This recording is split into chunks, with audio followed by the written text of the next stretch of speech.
clap for the announcements?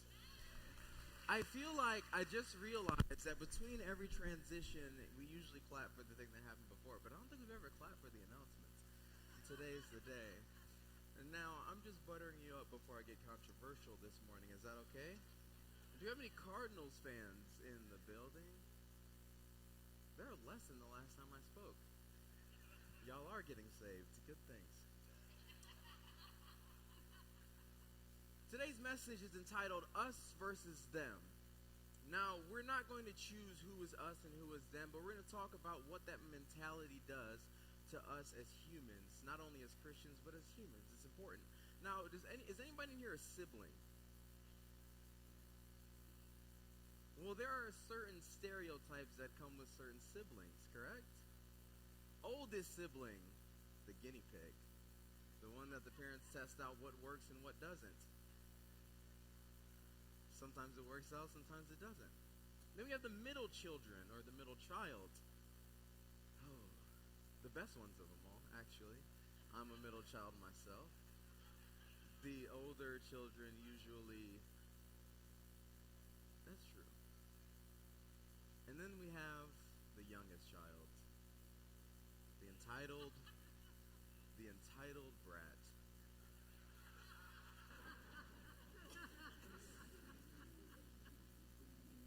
They'll never admit it, though. They have it the easiest. Now, when I was growing up, I had 7 siblings. 7 of us. And that becomes 8 later, but we'll talk about that in a while. And as anyone with siblings would know, they would know that sometimes with multiple siblings, there becomes kind of a mob mentality. So when a situation arises, it's easy to pick sides, right? Like if somebody breaks a TV remote, it's like, okay, we're going to choose who's getting in trouble for this. Choose the youngest. They'll get off the easiest. And whatever side has more siblings on it is the side that is going to prevail. For example, I remember sometimes when we'd break things in the house and our parents would ask who broke it, we would all just choose someone collectively together. Now, I was one that was chosen many of those times because I like to annoy my siblings. When there are 7 people that live in the house with you, it's easy to, have a prank every now and then, right? But how it always ended up is either A or B. A, one sibling would be willing to take the blame for something, or B, we would all choose against that person. And then we'd all get over it later on. Does that make sense? Sound familiar to some people with siblings? Well, to give context to my relationship with my siblings, you'd have to know the background.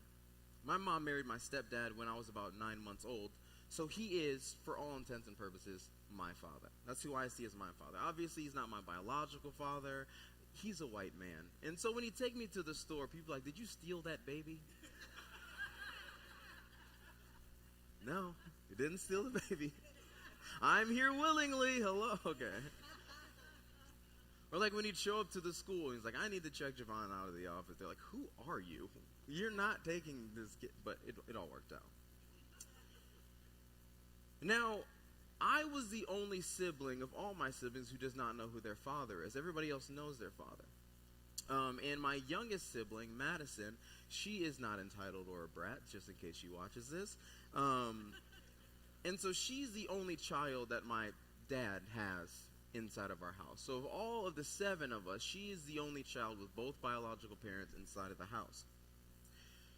And so when you look at the relationships that we have with each other, we all have some sort of bond with each other, whether it's we all have the same mom or we all have the same dad. So 3 of the kids in the house were my dad's children, and then the other 4 at this point were my mom's children. And so there was a bit of a me versus them mentality sometimes. So my parents started to have a rocky relationship on the outside when I was in middle school. What I mean by on the outside is that we could see the relationship that they were having. Because when you're young, you kind of just look at your parents like they're in this constant state of bliss, right? And you're like, oh, this is just how parenting looks. This is what love looks like. Sometimes they're mad at each other, but most of the time they're having a good time. Now, I hadn't seen the buildup in the resentment that they had towards each other, so I didn't really look at them in a way that made me know what love looked like. They were just my parents. I didn't really look to learn the social cues and the social awareness on how certain things affect one another in a relationship from my parents, because I'd seen them as in troubled water as I got older.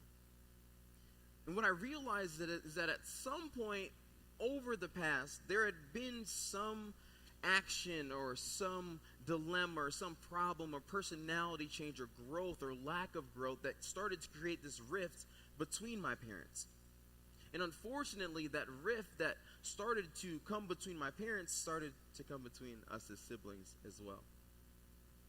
It was one side versus the other side. See, the thing that you don't realize as a kid is that a lot of times the things that are happening to you in that moment have started over a period of time, but you're just now noticing them. I didn't realize that there were pieces of this rift that had literally always existed, but I was too young to understand. That rift that I'm talking about noticing happened way before I was even born. This is why. I was so young when my parents got together that I never knew what it was like to live without the other side. So me being the second youngest, 3 of my siblings on my dad's side knew life without any of my mom's kids. So they grew up together, a tight-knit group, those 3. They loved each other, they knew each other, they had their dad and their mom, and then a divorce happened, and then their dad married my mom, and now they have these new siblings.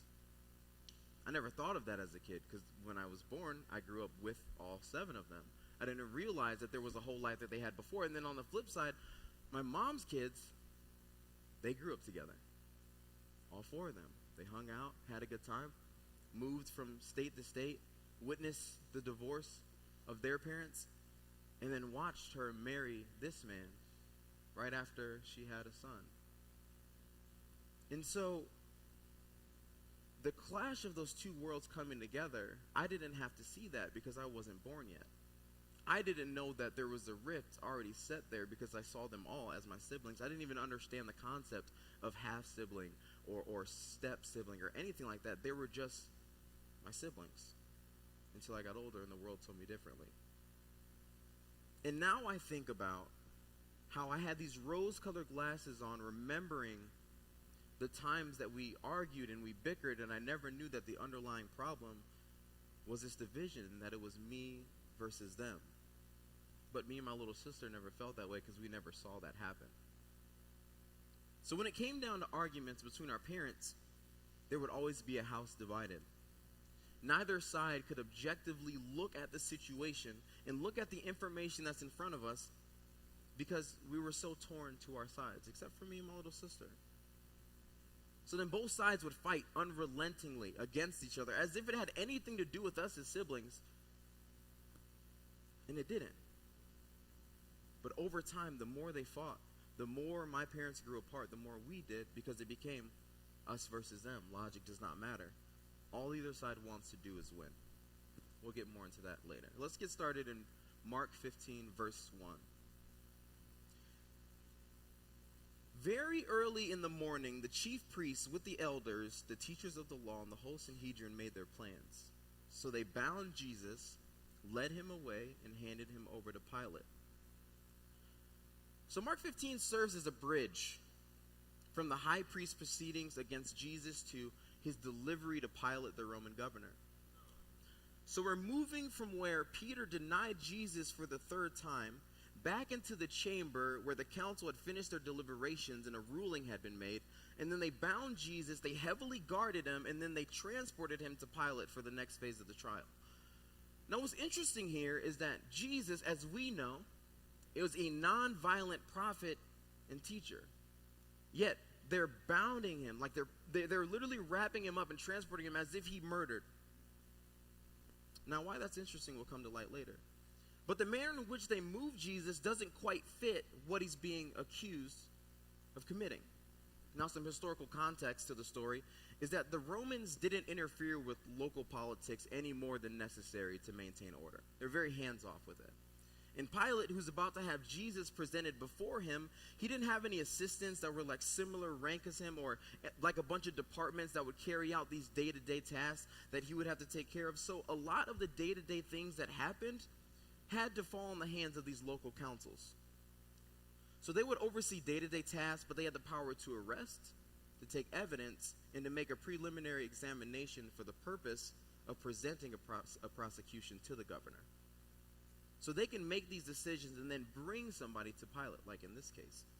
In this system, it's usually a private party, 2 to 3 people, would come in and bring the case to the governor.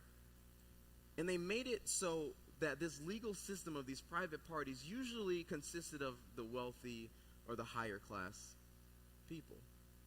So even in a perfect vacuum of a situation, Jesus would have these odds stacked against him. But here's where it gets a little more gray, as if it isn't already. The Roman prefect had the power over life and death of any non-Roman citizen within their province or city. But there wasn't quite a code for criminals who were non-Roman being tried within their province. So the governor would be in charge to make their own rules or judgments as they saw fit.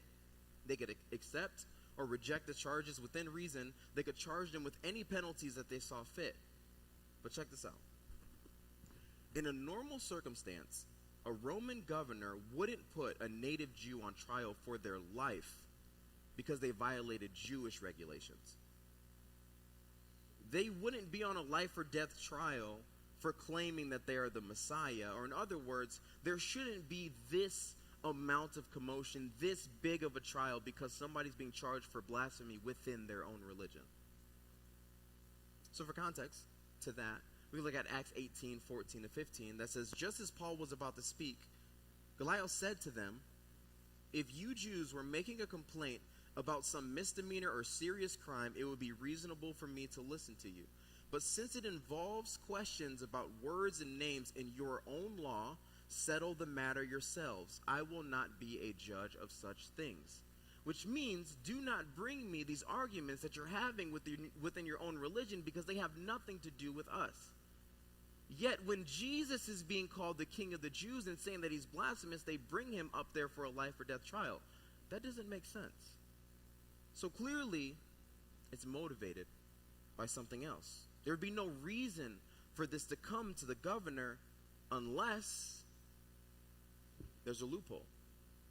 Unless they're able to reformulate the charges to make the governor unable to disregard them as things that have to be handled by the religious construct. So in order to create that loophole, we'll start with the first question that Jesus is asked in Mark 15, verse 2. Pilate says, "Are you the king of the Jews?" "You have said so," Jesus replied. Check out the phrasing. Are you the king of the Jews? See, if Jesus claims to be king, he can be considered guilty of a crime against the sovereign power of Rome. And since blasphemy isn't a charge that would be brought to this extent, it must insinuate that they believe that Jesus was a threat to public order. And this foreshadows the claim that Pilate makes in verse 10, where he suspects the high priest only brought Jesus to this trial because they were envious of what Jesus was doing. Let's continue. In verse 3.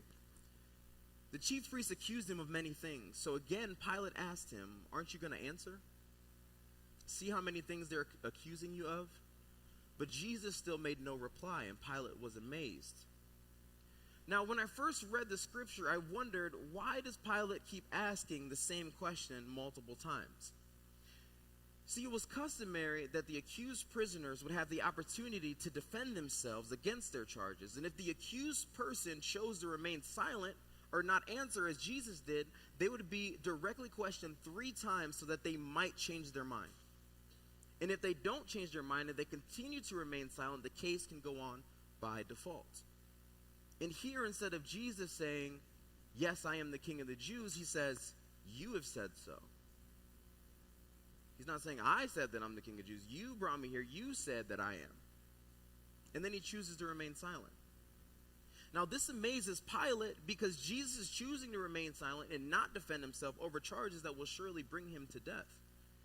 And here's the thing. Even if Pilate wants to let Jesus go, he can't release someone who refuses to deny a serious charge in public, because these trials, they took place in front of people, and people were watching this happen. So it wasn't unusual for a crowd to be responsive to how the governor reacted to the criminal or to the charges that are being pressed against said criminal. So imagine the people know the law and they're standing out at this trial, and they know it's going to be a life or death thing. And he said, "Are you the king of the Jews?" And Jesus says, "You said it. You said I was." And they know the rules, that the case can go on if he chooses to remain silent. Jesus continues to remain silent. And this crowd is standing there, and Pilate can't just be like, "Let him go." Why? Because crowd mentality. The crowd wants Pilate to be a strong leader that is going to punish people for their crimes, which is it's an interesting thing to think about if you know the rest of the story. They want Jesus to be crucified due to blasphemy and be sent to death. It's interesting, because they would never do this just for any other religious debate. Verse 6.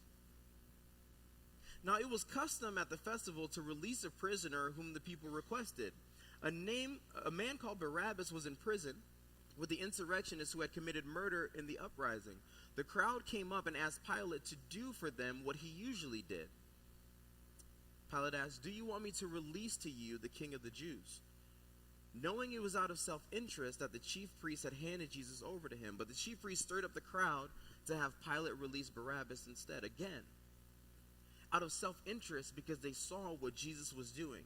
They saw the movement. Church, we've been in Mark for 15 weeks. We have seen what Jesus has already done for the world at this point. And they saw what he was doing, the way that Jesus was changing culture and traditions and Judaism, shaking up what they thought was right and stirring change in the hearts of people everywhere in a way that doesn't make the chief priests look great. And instead, they brought him to trial. Instead of joining the movement, instead of joining the life change, instead of joining the love that Jesus was giving to people, they decided, how can I get rid of him? So they stirred the crowd to scream and shout for the release of a murderer over a non-violent prophet who was being treated as if he was the murderer. But clearly, crowds can be manipulated. It's interesting to think about. Anybody who does public speaking may agree or disagree with this statement, but I'm going to say it anyways. I personally think it's easier to get a crowd on your side if there's more people than it is a small group of people. Because it's much harder to give pushback to someone who's saying something to you if there are more people around you who could disagree. Now, unless what they're saying is just completely off the wall, 9 times out of 10, somebody can make little statements that start to change your mind about things that you were once strong about. And over time, if you continue to listen to those people, you will eventually start to believe what they're saying. This is why I believe that. Have you ever hung out with somebody too long and you started to talk like them? The amount of parents that I met that have said, "It's lit," because their kids say it, is crazy. The words "it's lit" should never come out of anybody's mouth in this room. Ever. No. I'm not at all. But things like that, it's like this, like those things are things that people aren't doing on purpose. They're not saying, "I have this saying and I want you to say it," but they say it so often and you ingest it so many times that over time you begin to pick it up. And that's the same thing with how we feel about stuff, how we observe and how we react to things. So if these little pieces from these high priests were getting put into these people's minds over and over again, it didn't have to be radical. It just had to be consistent. If they consistently said, "Well, Jesus is doing this, and that's not a good look for you guys," or this is against the law, this is against Judaism, this is against that, this makes you look like this makes you look like that, over time, you would start to go to that side. And so by the time, this is years that have passed with the high priest being in order and in charge, so by the time that Jesus is on trial, it's very easy for the high priest to stir the crowd up to want Jesus to be crucified. And so in verse 12, It says, "What shall I do then with the one you call King of the Jews?" Pilate asked them. "Crucify him," they shouted. And here's the thing. Just because they release Barabbas doesn't mean that Jesus is guilty. But instead of choosing a faith for Jesus, Pilate gives the power to the crowd for what will be done to him. And here's how Pilate responds to the crowd wanting Jesus crucified. Pilate asks, why? What crime has he committed? So clearly Pilate understands that this charge against Jesus is motivated by something that isn't this blasphemy charge. Because he's again now asking the crowd, why would you want Jesus crucified? What has he done? But they shouted louder, saying, "Crucify him." It wasn't a response to what has he done. They didn't answer that question. All they said is, "Crucify him." Continue louder and louder screaming, and wanting to satisfy the crowd, Pilate released Barabbas to them, and he had Jesus flogged and handed over to be crucified. And just like that, the us versus them mentality sends Jesus to die. Now, remember when I said that me and my sister were the only objective people in our household who never picked a side? We were the ones who could see that the us versus them mentality would ultimately tear our family apart. Because my father's kids saw my mom's kids as them, and my mom's kids saw my father's kids as them. And I just got thrown into them because I was my mom's kid. And my little sister got thrown into them because she was my dad's kid. Well, I realized that we're a little bit too much intertwined with the situation. We had both been poisoned by the mindset, even if we didn't notice it at that point. Because there were arguments where I would choose my mom's side. And when I got older and started to grow with my father and started to agree with the things that he was doing, and I saw the value that he had in our lives, my mom's kids started to see me as them, and I was never quite us on my father's side. But then something happened when I was finishing middle school. We got news that I don't think that I would ever expect. I was told, well, we all sat down by my parents, and we were told that we have a brother that we did not know about. That my brother had been given up for adoption right after he was born, and he would be the third oldest in our household. So for at this point, for 14 years, I've had a brother that I did not know existed. Now, if it was on my father's side that I didn't know, it wouldn't bother me.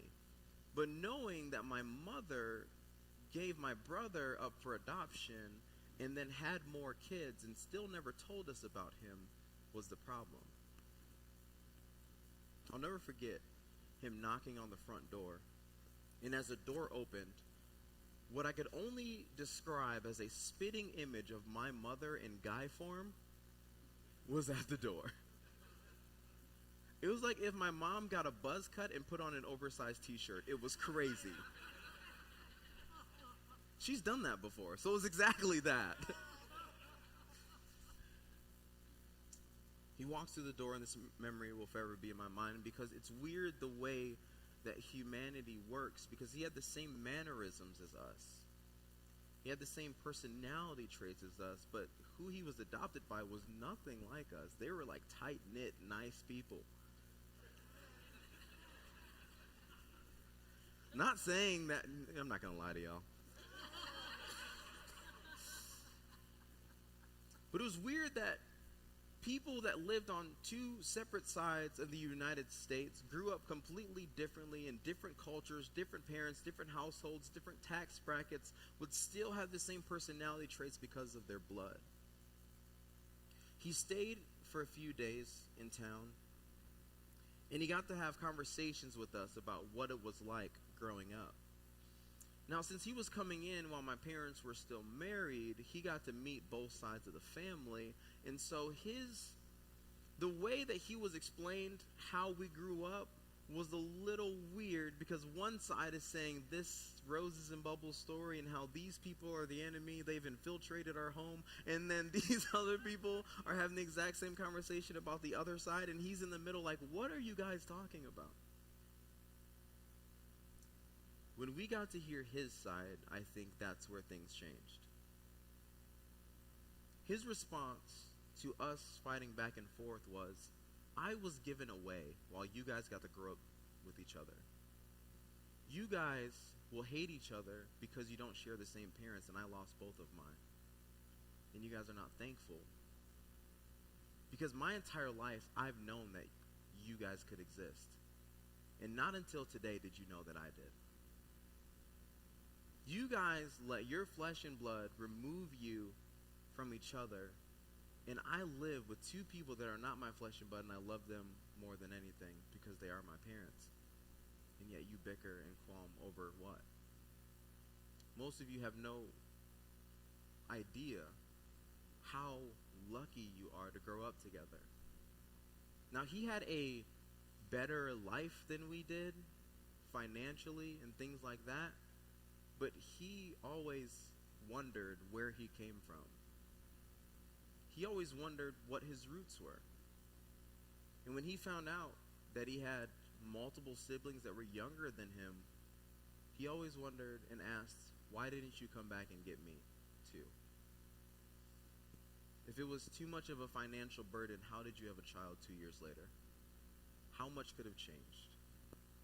And after hearing the stories of how we grew up, he knew that nothing had changed. So there was really no reason why he should have ever been given away in the first place. He saw the rift between us from an objective standpoint and said that it should not be there. Now, in a weird way, he was the objective response to the rift that we needed. Because we had chosen to let us be a we versus them, us versus them. And instead of coming in and, being mad at us for it all, he approached us with love. But what's wild is when an us versus them mentality runs so deep in your heart, there is almost nothing that can break it, at least human-wise. It's very difficult because you would think that this moment would change our family dynamic forever. We'd all come together, be a family like we were meant to be. And unfortunately, somehow, some way, it just became another way to separate us.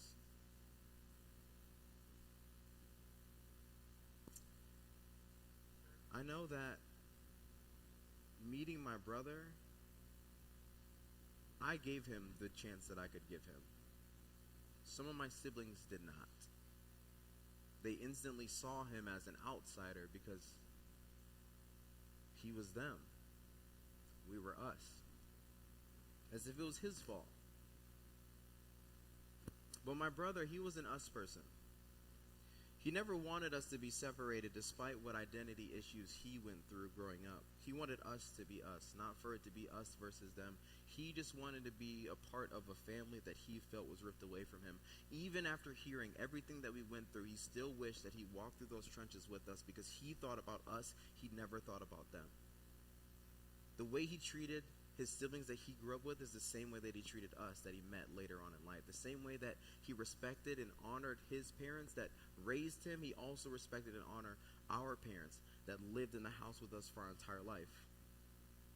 And one day I got a phone call that my brother got into a motorcycle accident and died. And my brother was one of the most positive people that I've ever met. And I knew that even if we didn't get the time that we deserved, the impact that he made was enough to change my life forever. He made me see us. But that rift still grew between others. It's weird when a sibling dies and your other siblings don't feel obligated to be at a funeral.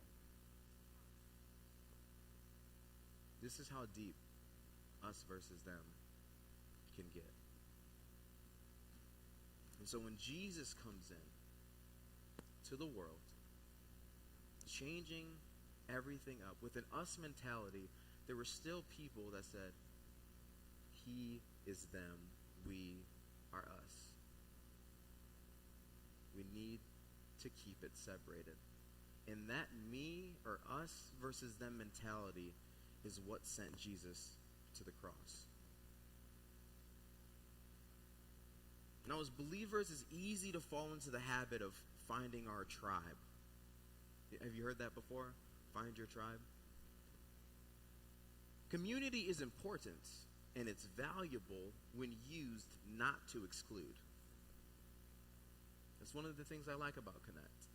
Davey can tell you, but before I came to Connect, I had no intention on helping out at any churches for at least 5 years. Just because of some of the stuff that I went through in life. I didn't feel like an outsider when I came in to Connect. See, Jesus was the outsider of the world, and yet he created a group of people that started a movement that would change the world forever.